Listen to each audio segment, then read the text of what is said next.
Well, hello, writers. Welcome to episode number 297 of How Do You Write? I'm Rachel Herron, and I'm so excited that you are here today as I'm talking to a friend of mine, John Rickford, and we'll go into his bio at the end of this introduction, but he is a delight who I met in my the class I taught at Stanford, which was Fast Draft Your Memoir, which turned into the book that I wrote on the same topic. And he is such a special, dear, incredibly intelligent person who, those people, if you're in a class or a group and when they walk in, everyone lights up because they're there. That's John. And I was just tickled to be able to talk with him about the release of his new memoir that he drafted in my class. And then a publisher picked it up and it got published and now it's out there. And I do apologize for a little bit of the recording quality. There are some stops and stutters as we had some Wi-Fi issues, but they don't last long. So hang in there and the lag will go away. So that is coming up. You are going to adore John. I know that. What has been going on around here? Just a lot of work on the memoir. And I'm rounding the bend. I can see the light at the end of the tunnel. And today, in fact, was the day that I had to try to fix the most problematic chapter. I was doing a lot of work with the structure, and that's been going great. And I've been doing work within the chapters and scenes, and that's been fine. But there was one chapter that was just pretty flawed. And I thought it would be very, very heavy lifting. And it wasn't. I managed to use my 3 hours of writing time today and I just fixed it. I had given myself, I think, 3 days on the schedule just to do this one 5,000 word chapter. And it didn't take it. It just took one day. And it felt really satisfying. I had that experience of joy when things popped into my mind that I could use. Oh, this is exactly what I've been looking for. And it belongs here. And then if I do this, I can tie this thread to it. And oh, I'd lost track of this thread, but this will hook onto this beautifully. And it was a really satisfying day of writing. And I'm almost done. And I can't remember, because my brain and my memory, I can't remember if I told y'all what I'm going to do with the memoir. And I don't think I have. And don't get mad, because I have been saying that I love this book. I'm super proud of this book and I wanted to self-publish it. I still want to self-publish it. It is kind of it's still my first, it's still what I want to do most. However, I decided to do something and I asked my agent about it and she's all for it. I said, I would like to give you this memoir for a short amount of time and you can try to sell it for big money, capital B, capital M. I will know big money when I see it. And if she can't get big money, then I will self-publish it. What I don't want is this book to languish in the land of traditional publishing where I have landed many, many times before, where they don't give you that much money. I mean, they give you money, great, fantastic, but they don't give you enough money for them to feel like they must do a big marketing effort for you and work hard to get it in places like Target and Costco and Walmart and co-op at all the major book retailers like Barnes and Noble, the one, that kind of thing. So, and what's nice about that is that I'm not asking her to do much work. I'm asking her to read the book, make sure she stands behind it. I've already paid for and done the major revision, which I am I'm confident in. I'm confident in the work that I have been doing. So my agent won't even have to spend that time that she normally really likes to do, trying to get me to edit it and change it in ways that make me worry. What I'm asking her to do is read it and write a submission letter and send it out to publishers. And if she hears crickets or laughter, absolutely fine. My first choice is to self-publish, unless that first choice gets bumped out of first place and into second place by being offered capital B, big, capital M money. It's a long shot. It's a very, very, very, very, very long shot, but why not try it, right? it's a really nice position to be in, knowing that I have all control over it. I get to call all the shots. And if a traditional publisher offers me something that I don't want to take, I get to say no, because I know now from republishing, revising and republishing A Life in Stitches, I know how to sell memoir. I know I'm getting better at doing ads for memoir and getting it in front of people and getting it to sell well. So I know that I can do it. And that is a very powerful place to be. And it makes me feel good. So that's where I am. Hopefully I'm hoping that the next time I talk to y'all next week in this little update, I will have sent it off to Susanna. It may be another day or two after that, but I'm very, very close. The chapters that are coming up now are not the difficult ones. They require some polish, but they had started out strong. So excellent. That's excellent. What else has been going on? Well, if you are looking at me on the YouTube video, which most of you don't, the vast majority of you listen on the podcast, but I had a little bit of a meltdown over the weekend about my office and how I got this fantastic, huge desk. I've never had a big desk before. When my partner got a standing, rising, falling desk, I got her old, bigger desk that came with the furniture that we purchased when we moved into this house. And I love it, but it meant that the guest bed has been behind me, and I have been hating that. I've been hating people thinking that I'm sitting in my bedroom doing all of this stuff. And I don't know why. It just feels really unprofessional, and I didn't like it. And I tried all of these methods to try to make it look not like a bedroom I bought. What do you call this? A screen that I put around myself very tightly. And most people, when I asked about it on Twitter, hated it. 2 people said it would give them migraines, and it'll probably give me a migraine. So on Sunday, I guess it was, I just started reorganizing the whole office, and I'm really pleased with how it looks behind me. I've got some of my books on a table. For those of you who can't see it, I've got books on the table behind me, and my own books. And then I've just got some of my TBR piled around the room.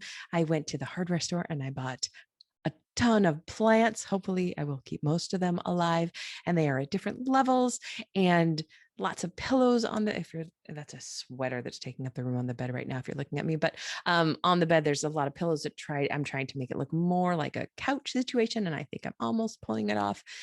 And it's just a really nice, homey place to be and to write in. And I realized that I hadn't spent much time making this room a haven for me.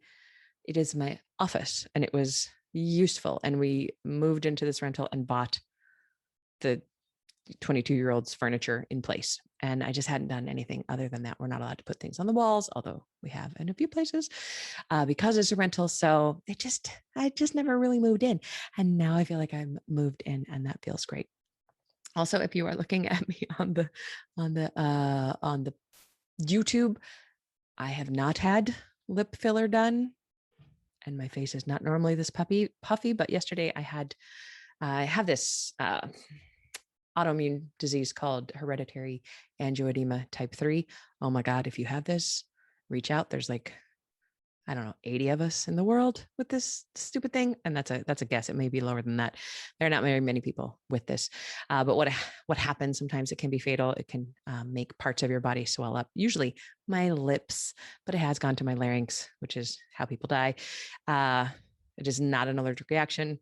Things like epinephrine and antihistamines don't work on it. There's only a certain number of medicines that can help with the reaction. And it had been so long. It had been 6 or 7 years since I had an attack.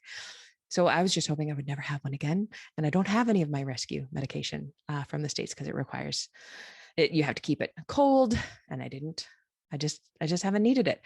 So yesterday I had an attack and I swelled up, and today I am looking less chipmunky than I have been all day, but I'm very, very puffy, and I am grateful for New Zealand medicine because the doctor's already on it trying to get me what I need.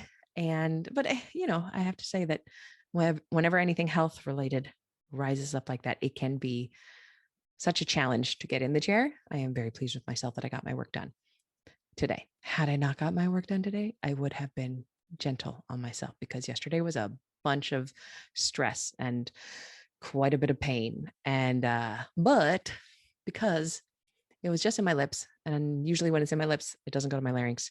So I just did my normal stuff and I put a mask on and I went and got my haircut for the first time in a year. And so I enjoyed the haircut process. I'm enjoying the haircut. And I think that's really probably more than you wanted to know about my personal life. So let us get into the interview with John Rickford. Let me give you his bio. You're going to love this guy. John R. Rickford is the J.E. Wallace Sterling Professor of Linguistics Emeritus at Stanford University. He received his BA with highest honors in Sociolinguistics from the University of California, Santa Cruz in 1971, and his Ph.D. in linguistics from the University of Pennsylvania in 1979. He is an expert in the relation between language and ethnicity, social class and style, language variation and change, pidgin and creole languages, Caribbean and African American Vernacular English, and the application of linguistics to educational and social problems.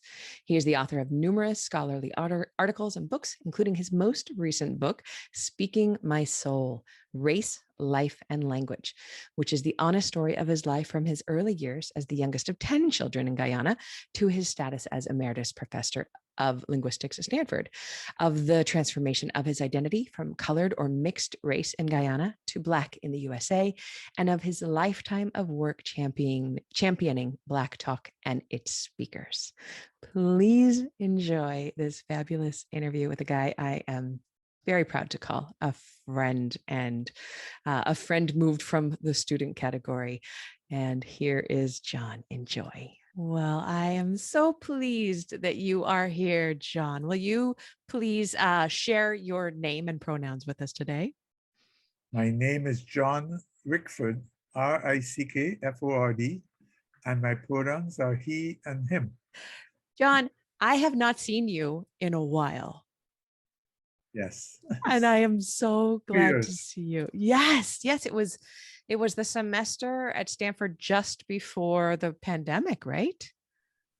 2019, yes. Yeah, yeah. So 19. you were in my class, Fast Draft Your Novel. I'm sorry, Fast Draft Your Memoir.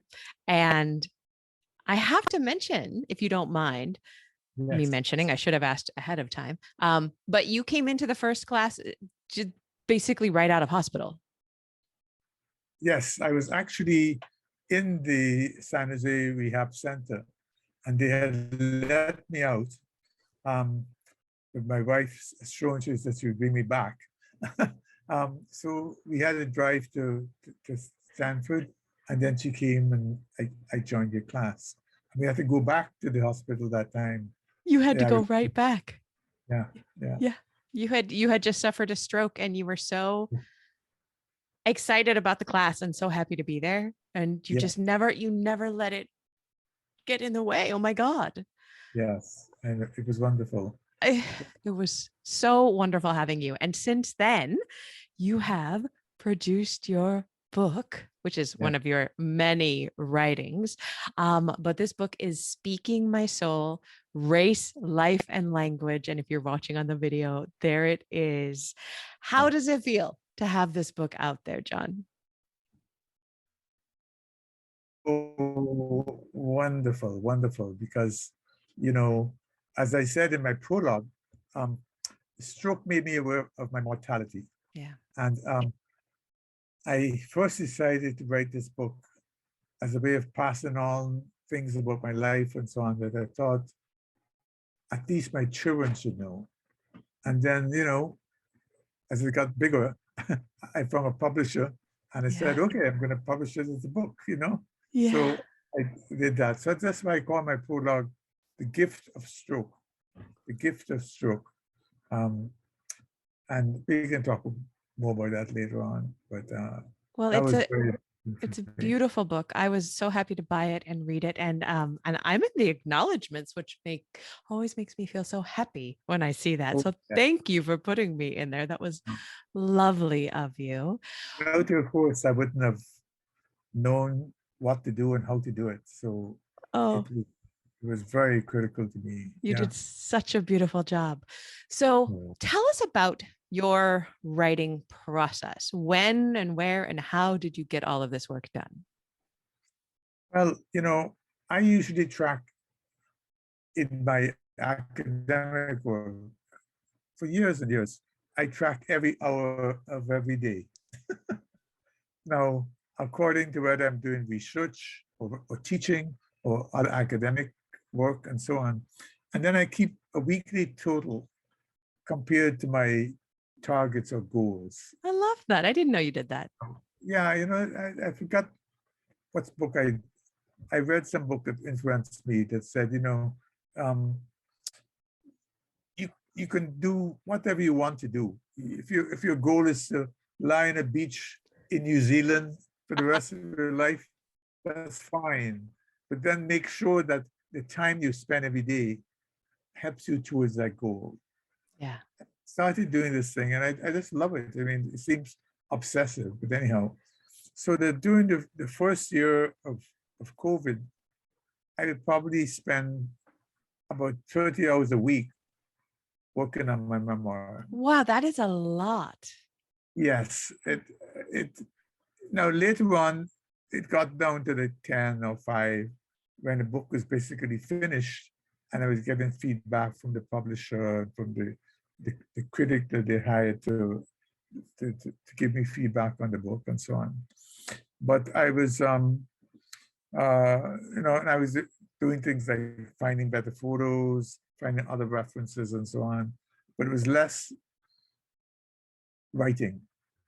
So the writing I did at home, and I usually didn't respond to email or telephone calls.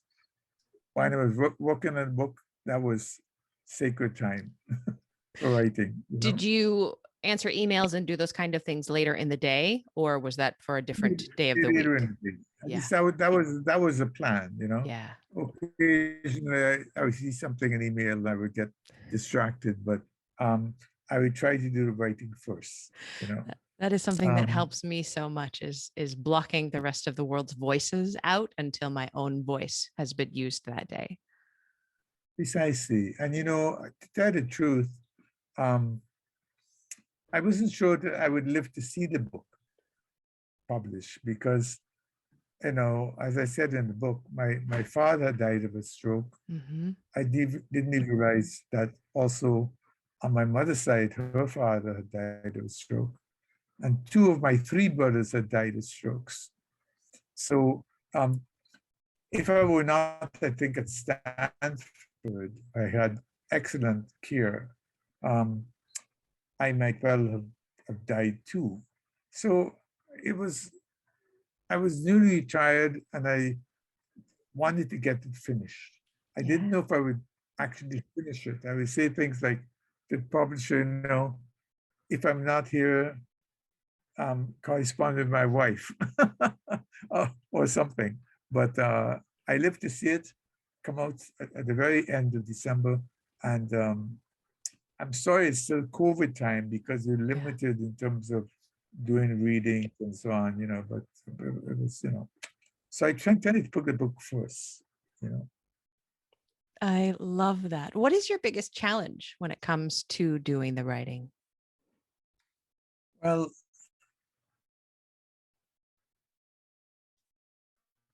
I think deciding what would be the focus of each chapter and avoiding nervous eating. I tend to, I know when I really get into writing, I eat crackers and I try low-fat string cheese, and those are the biggest kinds of barriers for me, Yeah.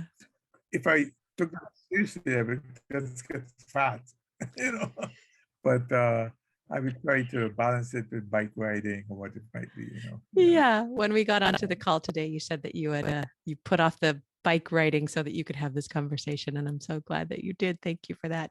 Yes. Yeah. What is your biggest joy when it comes to writing? Well, I think it's remembering a critical detail that helps the whole chapter hang together. You know, so you write stuff, but you feel like something is not really holding it together. And I don't know if this happens to you too, but for me, critical ideas or memories come just before I wake up. Just before I wake up. Of course, they're always better than when you actually wake up. You say, oh man, I had a brilliant idea, you know, but I try to write them down sometimes. So when I discovered those critical ideas or memories that make the chapters hang together, that was great. I think other joys came from feedback from people like my wife, Angela, or my kids, or the feedback of the little group that that met after your class. We met in your class, but then Maria and Lisa and Mitra, we would meet regularly after your class was finished. And in fact, we just met 2 or 3 weeks ago, and we planned some other meetings to help them to finish their memoirs. The other thing is, when I would get people that I asked, like I asked John Agard, who is a poet in England, to write my foreword. He and I were very close during our teenage years, and his experiences were like mine in many respects. And he said yes, and I was delighted. Or I'd ask people to write blurbs, and they all said yes. Isn't that amazing? Of course, it's the other way around now. Some of them are writing books, and they ask me to write a blurb, and of course I have to say yeah, even though that means reading, Now 200 you are pages or something. You are trapped Yeah. in that. I have been working with a couple of the people in your little writing group. They've been in my 90-day classes. And I hope that Yes. you know how proud of you they are. Both Lisa and Maria just say, John, I saw John. It was so good. His book, we're so proud. It's just this is another moment of me. I'm always banging on this particular idea that we need community. We need a community of writers, and you really have found a beautiful community. Yes, very much, very much. And in their case, their books are so relevant to things that are happening now in Ukraine. Yes. Estonia. I was telling Lisa, she's lived in Estonia. She speaks Estonian and so on. That's the president Estonia was featured on the news last night. Yeah. So I think those things will give her extra motivation to finish her book. Yeah, and that community and you being a part of it is crucial. Yeah. Yes, I think the other thing is, I was telling someone today how you taught us when we make comments to always begin with positive comments. Yeah. In fact, for a while,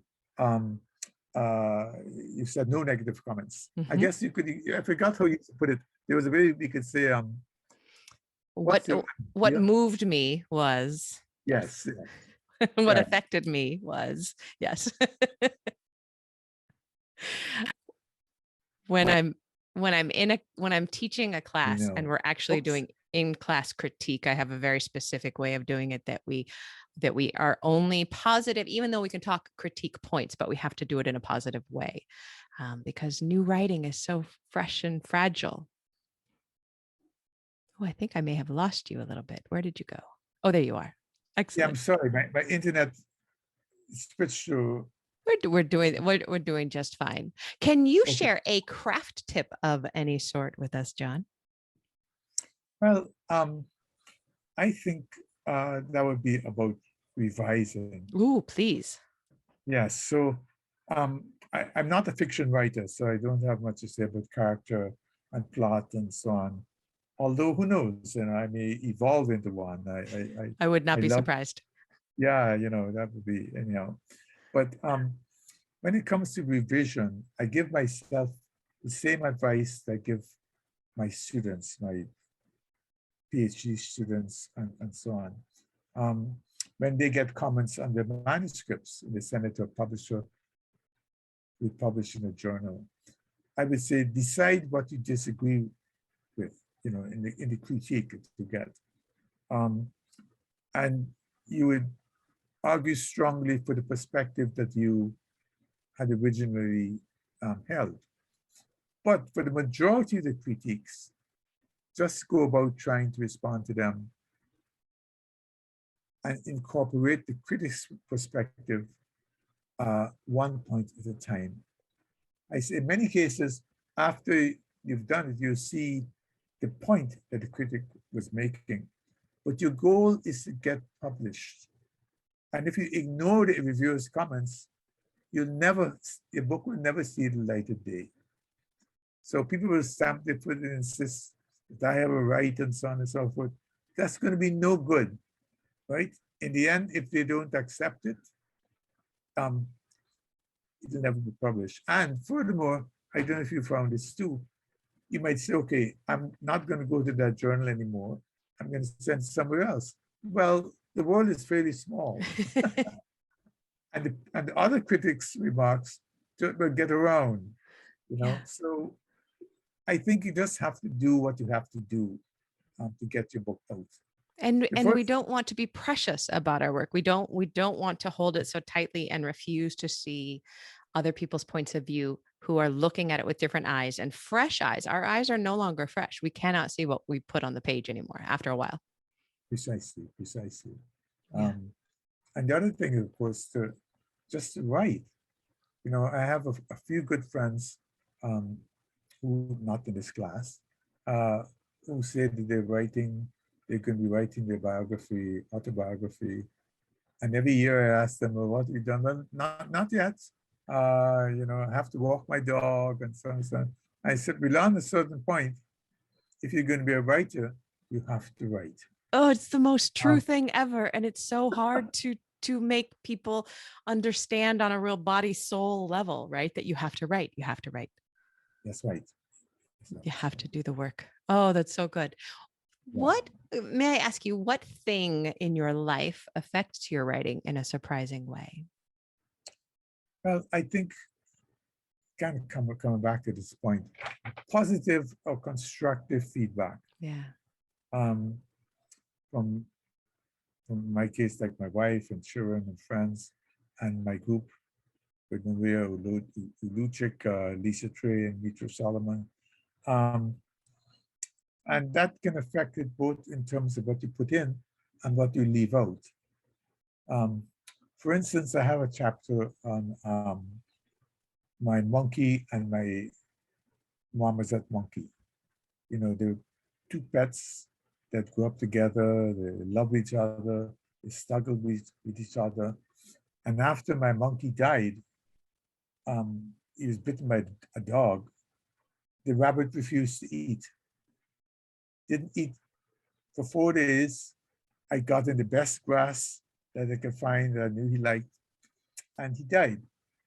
And so I was doubly heartbroken. Mm-hmm. So I put all kinds of things in there about other crossbreed, linkages between animals, and about, monkey was black and rabbit was white. So I was going on about that. And my son said, Dad, cut all of that. That you're going too far, Yeah. And I did. And it was, later on again, I thought this was the most important thing to say.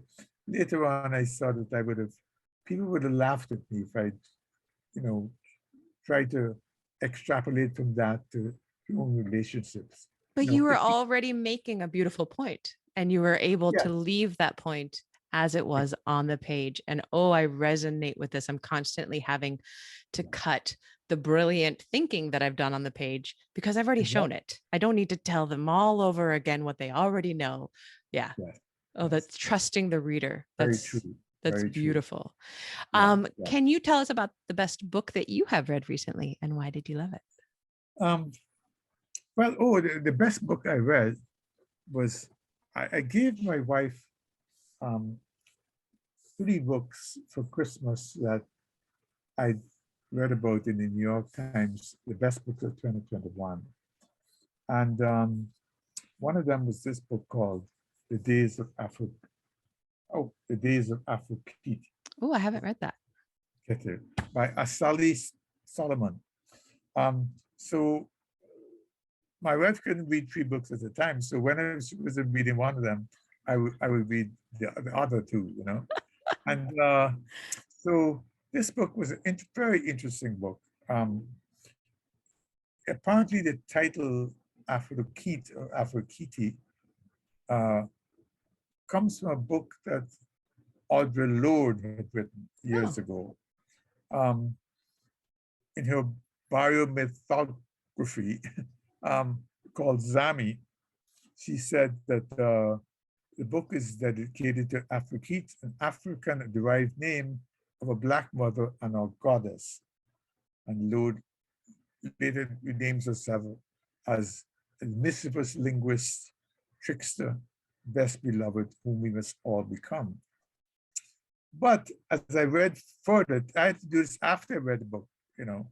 Afrokit has become a term for anthologies and books about Black lesbian writers, oh, fascinating.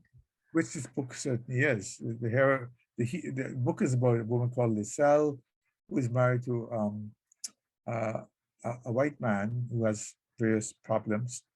But a lot of it has to do with her relationship with Selena, who is a Black woman she met at Benmore in Pennsylvania.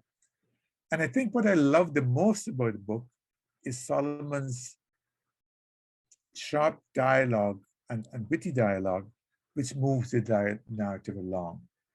You know, in fact, the next book I read after that, I was saying, where the heck is the dialogue, you know? 10, 15 pages without dialogue. And I think dialogue is something that most of us have a hard time trying to do right. Maria, as you remember, Maria Olujic has a kind of knack for dialogue. And we envy her. It's like it's almost as if you would write the text and say, Maria, can you fill in the dialogue in my story? Which of course you can't do it. But this book is excellent for its use of Oh, dialogue. I'm gonna pick it up and put it on my to be read pile. That looks wonderful. Let's talk about another wonderful book. Can you please tell us about your book, which is called Speaking Ah, My Soul: Race, Life, and Language? Tell us a little bit about it. well, Race, Life, and Language is a book, well, it's bracketed by the prologue called The Gift of Stroke. I talk a lot about my stroke and what impact it's had on me, starting with self-pity, because like the second day I was in hospital, I lost my voice Oh, wow. altogether. I was silent. In fact, I would open my mouth and nothing would come out. And I cried, which is something I really do, at least in my adult life. And luckily, it came back. But I was feeling very sorry for myself until I started looking around and seeing people who were much worse off than I was. There was a little 8-year-old boy, I think he had a head injury, and he was in the room next to mine, and I hear him saying, Ma, Ma, you know, and you call a name, but he wasn't very coherent. I thought, well, gee, he's worse off than me. And then when my colleagues told me about another colleague of mine who had a stroke and who was badly affected, he was in a wheelchair, wasn't able to walk or even speak for a long time. And I kind of began to grow out of myself. That's why I call the stroke in many ways the gift that allowed me to start to see these larger perspectives. And at the epilogue, which is the end of the book, I called it The Gift of Love. And it picks up on something that Cornel West had said, what's later. He said that, tenderness is what, there are two kinds of love. There's tenderness and there's justice. And justice is what love looks like in public. And tenderness is what love looks like in private. That's beautiful. Yeah, so I said this because in our front yard, we have a sign called Justice for Miles Hall. Now, people probably never heard of Miles Hall, but Miles Hall was the son of a friend of ours, my eldest daughter, who was shot by police. He was having a kind of psychiatric episode one day, and his grandmother or somebody called the police. And these were not the usual police that came. Usually, I think it was two women who came and were very understanding and patient. And he had this garden tool, and they felt threatened, and they killed him. I had met him my wife and I had met him at her house. So my wife started a group to agitate, for justice and so on for Miles Hall. And in the end, actually, the city council gave them $4 million. But of course, they didn't want to admit that the police had done anything wrong. Right. So, They gave them $4 million to go away. Yeah. Yeah, to go away, Yeah. But nevertheless, a congresswoman has introduced new legislation requiring them to provide another kind of response instead of just shooting people. Good. So then in between, the chapter had the first probably 7 chapters deal with my life in Guyana, where I grew up, Guyana, South America. From my high school to my friends and girlfriends, half of which were imagined rather than real. My relationship with my wife, who I married, and we just celebrated 50 years of marriage. Oh, congratulations. And I have met this beautiful woman, and she's wonderful. Yes. She came to the first class, and then she would, come later, pick me up. And then my friend, Thomas, he and his wife would bring me later on to your class and pick me up. Because I also lost my license, once I had a stroke. Anyhow, and the next 9 chapters deal with coming to America, which transformed me in many ways.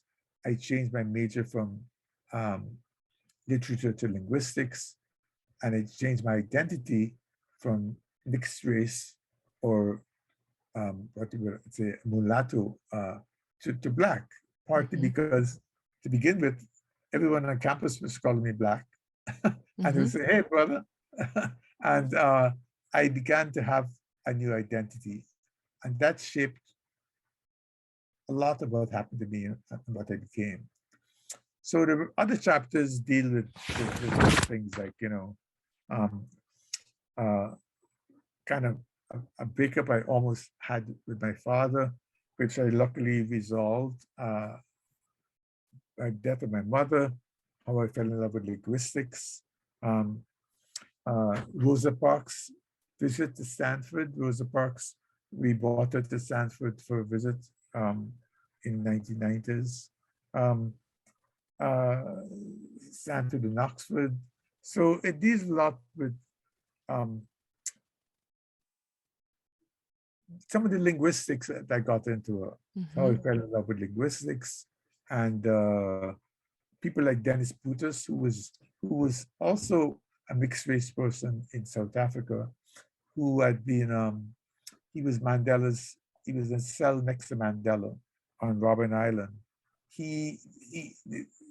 the South Africans got annoyed with him because he started the South African non-racist Olympic Committee, and he led the boycotts of South Africa because they had a all white team. He eventually he was shot by the police. They said they weren't going to handcuff him, and they hoped he would run and try to get away because that would give them an excuse to kill him. And he did try to run, and they shot him, but he lived, and he became a very vocal critic of the administration in South Africa. So I have in there a picture of the first South African to win a medal, Black South African to win a medal at the Olympics. In this case, it was in the marathon. So I talk a lot about him and so on. So basically, I met a lot of key African American figures over the years, and they had a profound influence on me and the work I did. And you do a beautiful job of keeping yourself in the story, which is something I always talk about. You know, even though you were surrounded by incredible figures of such stature, you're still the most important part of the book. And that's why the reader is there, is because they want to be there with you. And you do just a gorgeous job of being in that book. And I really want to say that because when you came in, I believe, and correct me if I'm wrong, you were really thinking about writing kind of the story of your life as, you know, but a lot about your dad, and it wasn't as wide a scope. And you widened the scope of this book, I believe. Is that correct? Oh, yes. Yeah. I mean, that was the first, remember you used to tell us to write 1,500 words. Yeah. I'd give you by Monday night at 12 o'clock. And then I would get them back to you on Tuesdays. Yeah. Yeah. And I would get them to you at about 1 minute 12 or 2 minutes or 4 12. minutes after 12. Yeah. And I guess the story about my dad was central there because he had